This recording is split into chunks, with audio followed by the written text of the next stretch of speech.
Good morning. So we are at the end of the semester here, and this is my first video of the day. And today we're talking about diet planning.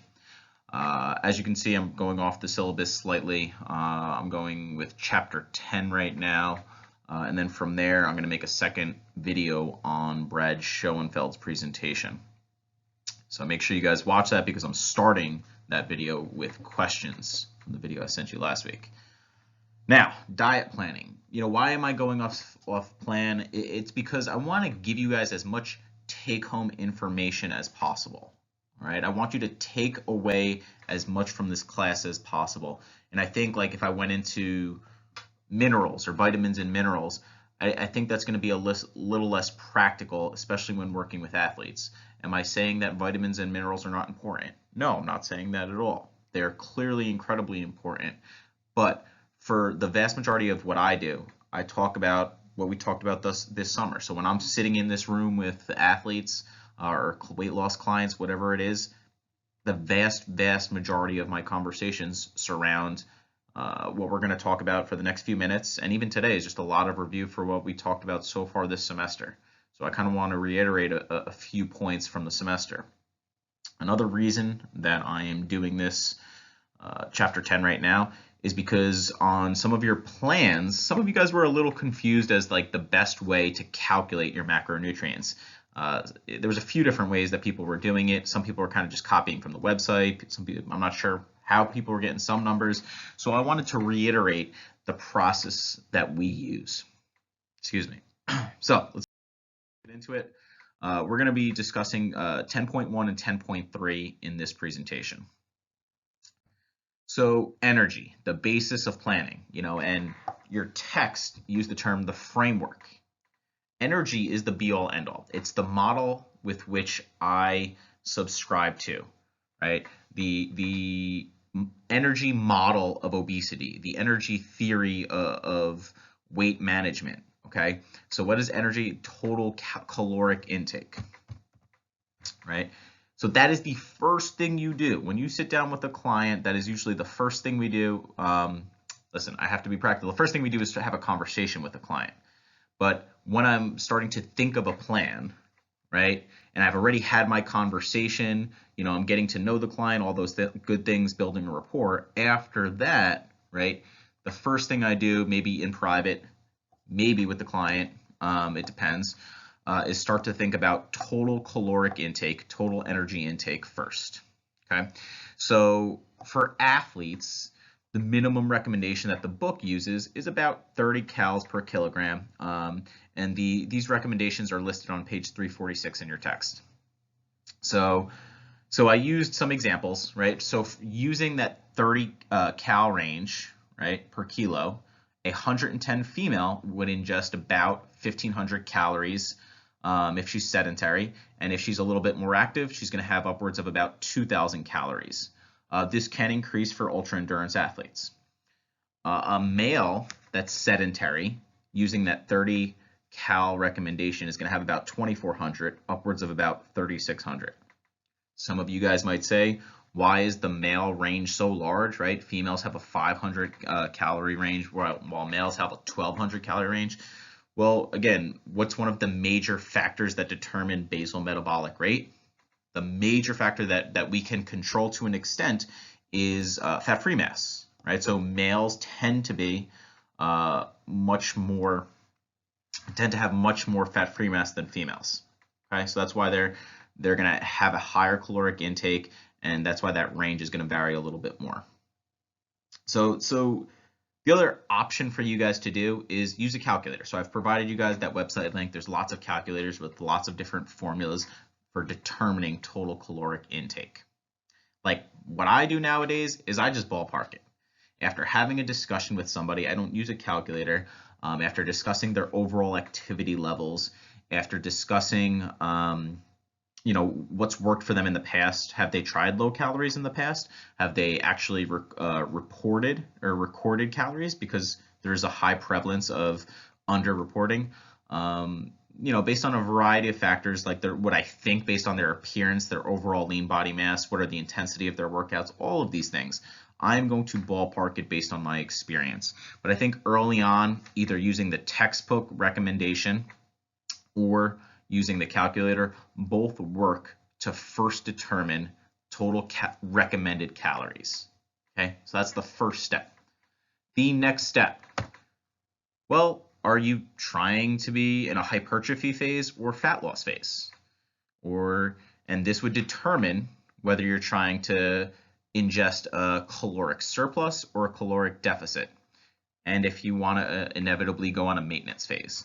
I didn't put maintenance in the title here because I don't personally believe we should be spending a lot of time at maintenance, especially as an athlete. I think most of our time we should be spending either in a hypertrophy or a fat loss phase. You know, it's hard to build muscle. You know, despite what many think, it's extremely hard to build muscle without the use of ergogenic aids, or I shouldn't say ergogenic aids, illegal anabolic steroids. Very hard. You know, maybe you could build muscle at a rate of like a pound a month, maybe, right? But that's still very, very hard to do, right? So because it's so hard, I think we should be spending the majority of our time as athletes focusing on building muscle, and when appropriate, go through a fat loss phase. A maintenance phase, in my opinion, is counterproductive to what athletes are trying to do. I think there's definitely times when maintenance phases are appropriate. You know, I don't know, when you're in season and you don't want to run a caloric deficit is definitely an example. But even in season, those maintenance phases shouldn't be 3 months long, in my opinion. Right? In season, we should still either be training for hypertrophy or fat loss, eating for hypertrophy or fat loss, depending how close we are to championship season. If you're spending 3, 4, 6 months at a time focusing on maintenance, right, you're wasting precious time to increase your muscle and in turn to be faster, to be stronger, all of those things. So like I said, spend most of your time in a hypertrophy or fat loss phase. I should also state that after watching a lot of your presentations, and I know I'm probably guilty of this sometimes because I do own a gym, using the appropriate terms when discussing phases. So I'm very much so prefer the term hypertrophy versus bulking. Bulking definitely has a negative connotation for females, for absolutely, and for some males, they just don't want to hear the term bulking. I don't want to bulk. I don't want to get too big and bulky, right? So I do not really use that term. I try to avoid it. So I apologize if I have ever used bulking in a presentation before. We should use the term hypertrophy phase. And what is hypertrophy? It's a focus on developing muscle, right? You know, adding muscle. So I would definitely avoid bulking at all times. It's always hypertrophy, hypertrophy, hypertrophy in place of that. And then cutting, same thing. I don't really use that particular term. I prefer fat loss, right? So in the past, if I've used those, I apologize.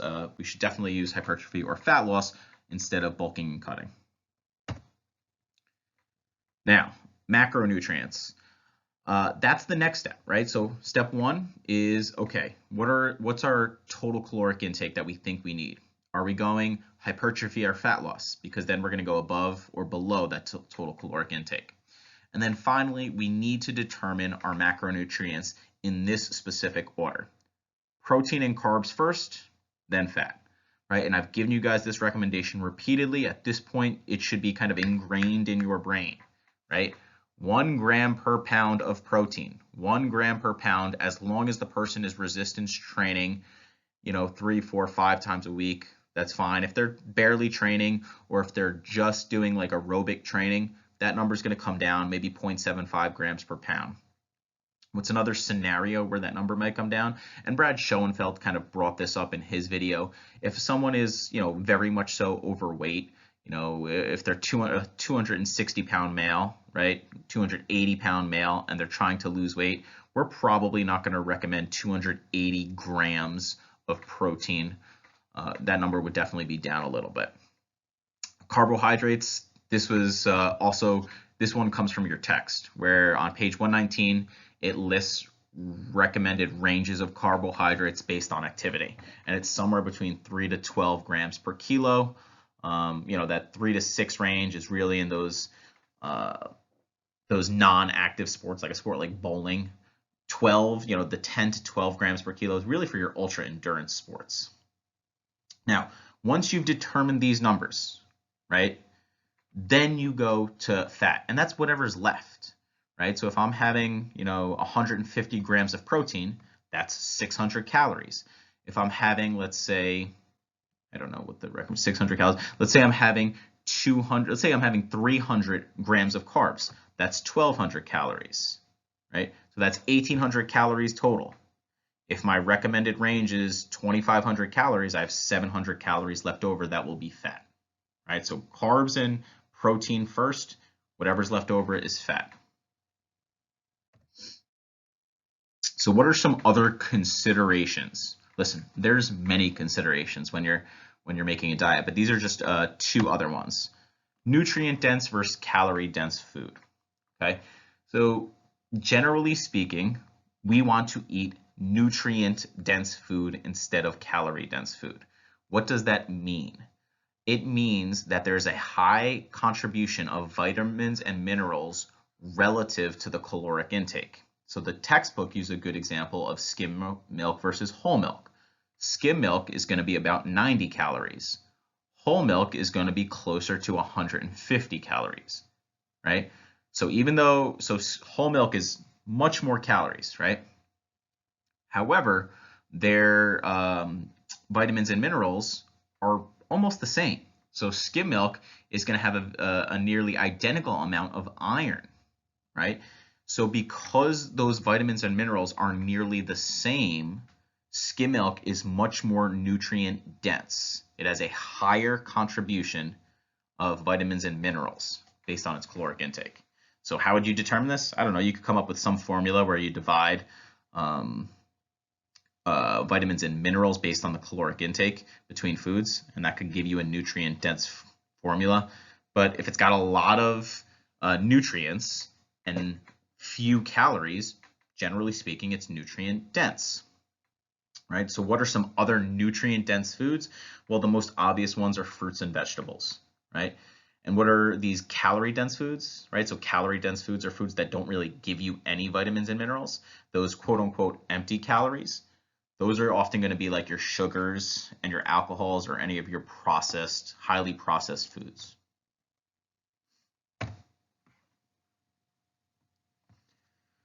Nutrition periodization, right? So while you guys were reading this chapter, you should have thought, oh, this is kind of what we did. This is exactly what you guys did for, part 1 and part 2, where you interviewed an athlete and then came up with a plan based on their season. And that's why I said there were supposed to be specific phases, right? So the definition of a nutrition periodization is a plan that's divided into distinct periods based on the sporting season and goals.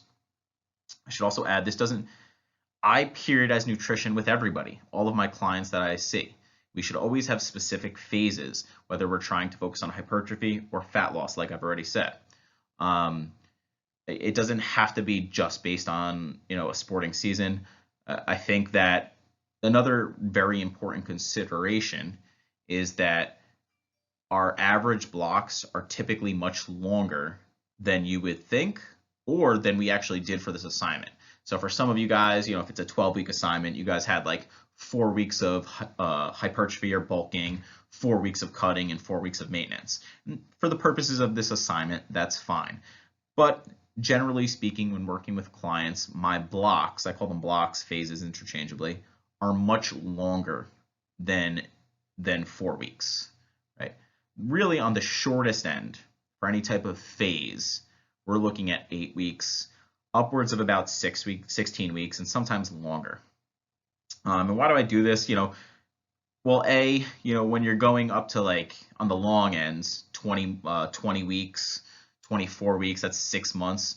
At that point, when you're going in a hypertrophy phase and you're having a caloric surplus, right? What's going to happen is the whole time you're accumulating body fat. It's not just muscle. There's always going to be an accumulation of body fat. You can't have this like lean bulk for 6 months. That's not a real thing, right? You're accumulating body fat throughout the phase, and at some point, body fat's simply just going to be too high. So at some point, you need to go through some type of fat loss phase to lower your body fat. Otherwise, you're going to start to enter like the obese category, right? So at the opposite end of the spectrum, about 16 weeks of weight loss, 20 weeks of weight loss is really the top end range for a weight loss or fat loss phase, because at some point, systematically, I should also add this, systematically, I'm usually bringing calories down during a weight loss or fat loss phase. So if, let's say, a female, 2,000 calories is weight loss for her, right? And that works for the first 4 weeks. Then we'll start to bring it down to 1,800, to 1,600. And what will inevitably happen is that number is going to simply be too low. I personally, I don't really get comfortable when I start getting down to about 1,000 or 1,100 calories as a recommendation, depending on the athlete. So what we have to do is we have to go through some sort of hypertrophy or maintenance phase. And this is also to make sure we are not having any detrimental effects to the metabolic rate. We have some research showing that there can be some sort of metabolic damage if you are in some extended periods of a caloric deficit. So let's say you go, 6 months, 8 months, 9 months at 1,000 calories, that's or 800 calories. That's obviously a very extreme example, but people do that, and you start to see some sort of metabolic damage, some definitely detrimental metabolic effects on like figure competitors whose calories they're trying to eke out like an extra 1% body fat. But in the long run, is it necessarily worth it? Because as soon as they finish their show, their body fat rebounds up 5, 8, 10% pretty quickly, right? So that's kind of my general recommendation, in that you don't want either phase, weight loss or weight gain phase, to be more than about 5 months, 6 months max, something like that. All right, so popular diet plans for athletes, something very quick that I wanted to share, because for some of you guys, this is your end of the semester assignment. You guys might see some overlap. There is definitely some overlap with some of the topics Brad Schoenfeld covers. So the first one is a vegetarian or vegan diet. Oddly enough, one of you emailed me or asked me a question about a vegetarian, or I think it was a vegan protein. So first is, let's just get some basic definitions, the differences between a vegetarian and a vegan. The vegetarians are not going to consume any flesh, chicken, poultry, all right, red meat, steak. They're not going to actually consume any of that. The difference between that and a vegan is that a vegan is going to be a little bit more restrictive, and that they are not going to consume any animal products whatsoever. So this is like eggs, milk, yogurt, things like that, all right, any dairy products. So why would somebody go switch to a vegetarian or vegan diet? The first one, and this is obviously up to the person, right, is just beliefs. They think it's wrong, to harm animals, the treatment of animals, so on and so forth. And in which case, I would never really ever give them any arguments back, right? That's their beliefs, and if they feel that way, they're more than fine, or more than entitled to their own opinion about that. The next two are a little bit more controversial, right? So if you're going to a vegan or vegetarian diet for weight loss, or if you're going to a vegan or vegetarian diet for performance. Now, if some of you have taken my research methods class, you guys know exactly how I feel on this topic. If any of you guys are interested in something promoting a vegan diet, watch the Game Changers documentary. It is no longer on Netflix. I know it used to be, but you can watch it, I think, for free on YouTube. There's a few different places, but it's called The Game Changers. Something along the lines of The Game Changers. It's an interesting documentary which kind of puts forth this idea that veganism is the ultimate performance enhancer for the human. And I obviously disagree. I'm not saying that vegetarian or vegan diets are terrible. I'm just saying that there are some downsides to them. So as I spoke to one student over the weekend, with vegans, right, you have to be careful in just making sure that you eat enough protein, right? That's the most obvious one, right? Where a standard diet is a standard American diet is going to have lots of poultry, lots of red meat, so on and so forth, and that's going to be a significant source of protein. If you are not eating that, right, you have to make sure you're getting good quality sources of protein as a vegan, and not just the amount, but also make sure that they're having a full complement of amino acids. So it has to be a complete protein, and a lot of vegan proteins are not complete. I think soy is a complete protein that works for vegans. Other than that, I'm not sure. I know there are some other ones out there. But again, you just have to kind of be conscious of what you're ingesting. Paleo. So paleo is another common diet. I have tried some modified paleo in the past for, I think it was like 8 to 9 months at a time. It was an interesting diet. So what's a paleo diet? You're only going to consume foods that would have been around during the Paleolithic era. Interestingly enough, I had to think, what is considered the Paleolithic era? Think about it. Do you know? Like, what would be the Paleolithic era? I had an idea in my head. My guess was 10,000 BC was my guess.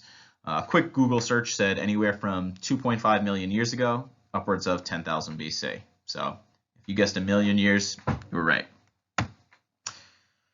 This diet's obviously very different. They seem to believe that we've evolved to eat meat. We were born to eat meat, right? So obviously this is very different than a vegetarian or vegan diet. So meats are going to be a major part of it. Fish, eggs, nuts, fruit, water, and vegetable. These are the things. It's definitely a little bit more restrictive, I would say, in that if it's anything processed, that is not paleo. If it comes in a wrapper, you're not supposed to eat it. Some other major things about this diet that you're not supposed to eat are grains. So like pastas, right? You would never eat any pastas because they weren't around 2.5 million years ago. Processed foods, however, are the biggest thing. Processed foods are what you would not eat. As far as what this does for performance, usually if you're removing like breads and pastas from your diet, that's a major source of carbohydrates. It's going to be difficult. Imagine trying to get let's say 300 grams of carbohydrates from from fruits and vegetables.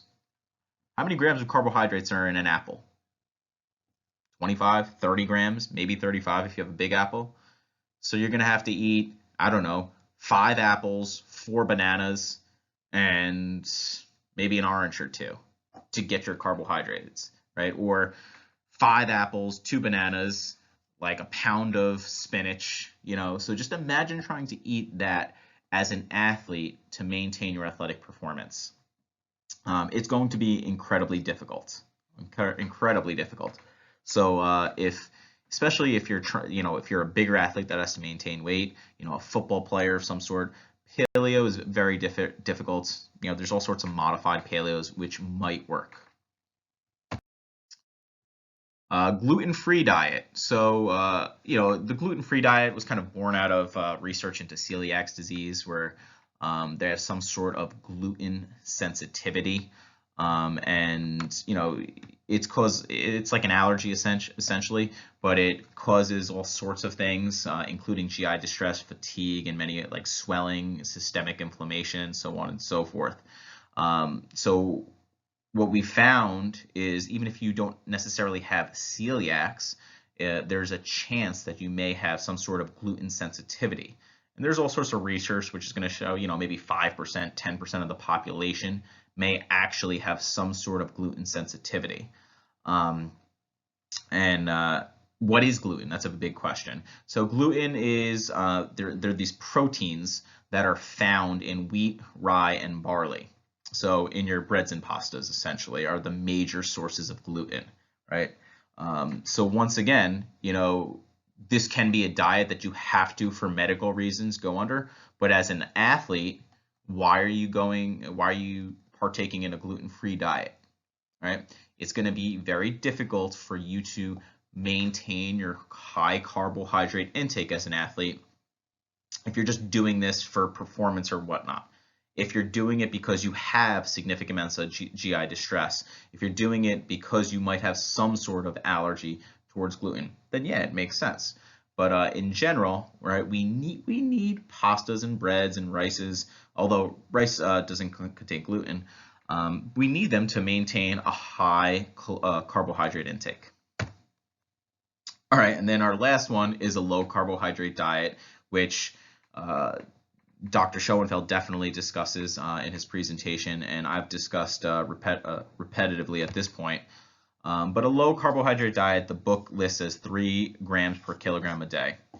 This is the one I probably get most commonly at my gym when people tell me they're going to start focusing on weight loss, especially athletes. And why? I don't know. We've developed this kind of carbohydrate craze that we think it's making us fat. In addition, it's just simple to say, oh, I'm not going to have any carbs, right? So the 3 grams per kilograms is what the textbook uses, but I've had athletes say, oh, I'm just not going to eat carbs. And obviously I cringe when they tell me this because, well, how are you going to compete at a high level when you have 50 grams of carbs per day, right? But in reality, you really need 200 or 250 or 400, whatever it is. So the obvious effect is a low source of fuel, which is a reoccurring theme with many of these diets. You can't just simply drop carbohydrates. You have to make sure you maintain a high level of carbohydrates to make sure you have fuel or energy in the form of ATP for exercise. And then another possible negative effect also with these diets is carbohydrates are going to trigger, what do we know when you ingest a high carbohydrate meal? An insulin response. And with regards to insulin, what we found, and I haven't really talked about it much with you guys because it's related a little bit more to muscle protein synthesis, but insulin may be related to upregulating a process in our body called mTOR. mTOR is related to muscle protein synthesis. It signals muscle protein synthesis to take place. So we want insulin to spike to help increase an mTOR response, a muscle protein synthetic response. So if we don't have any carbohydrates, we don't have an insulin spike, and this may negatively affect our muscle protein synthesis. All right, that is it for this presentation.